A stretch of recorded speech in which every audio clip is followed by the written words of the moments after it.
Man ఈ work చేసి ఎంత ఇస్తారు నీకు? 500 ఇస్తారు సార్. అంతేనా? వేరే చీప్. అది ఈ పనికి బయట దేశంలో అయితే 5,000 ఇచ్చుంటారు. 5,000? ఏర్పాట్లు చేస్తాను. వెళ్తావా బయట దేశం? వెళ్తాను సార్. అక్కడ ఏం పని చేయాలి? ఏసీ ఇంట్లో చల్లగా కూర్చొని ఉండాలా. పెద్ద పెద్ద డబ్బులుండే వాళ్ళు పార్టీ చేసుకుంటారు కదా, వాళ్ళకి అన్నం వడ్డించేది, వాళ్ళ పిల్లకాన్ని చూసుకునేది అంతా ఏసీ ఇంట్లోనే. అయితే నేను కలర్ వచ్చేస్తాను. వచ్చేస్తావు, ఎడారి కదా. అదే అదే, నువ్వు అక్కడే పోతావా, ఊర్లో ఏమన్నా తీసుకొని పోతావా? ఊరు లేదు వద్దు, మనకంటే ఎక్కువ సంపర్చి మనకే శాతపూర్ చేస్తారు. ఇది కాకుండా ఇంకా ఏ పనులు చేస్తావా? పశువులు మేపుతాను. ఓకే, ఒంటిల దగ్గర చేయొచ్చు. వచ్చిందా? అదే అదే, నువ్వు ఈ ఏర్పాట్లు ఇడిపో.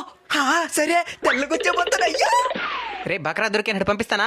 మంచి ఎడారి చూడండి. అలా మోసం చేయడం తప్పు కదా సార్. ఏది తప్పు? ముందు ఎక్కువ డబ్బులు ఆశపడి తప్పు చేసిన వాళ్ళు ఏ ఇండియాలో పని చేసుకుంటే వద్దనిందా? మంచి ఎడారి చూడు. ఎక్కువ డబ్బులు కాసుపడి ఏ జంటి చేతిలో మోసపోవద్దండి. బయట దేశం పోయే ముందే జాగ్రత్త పడండి.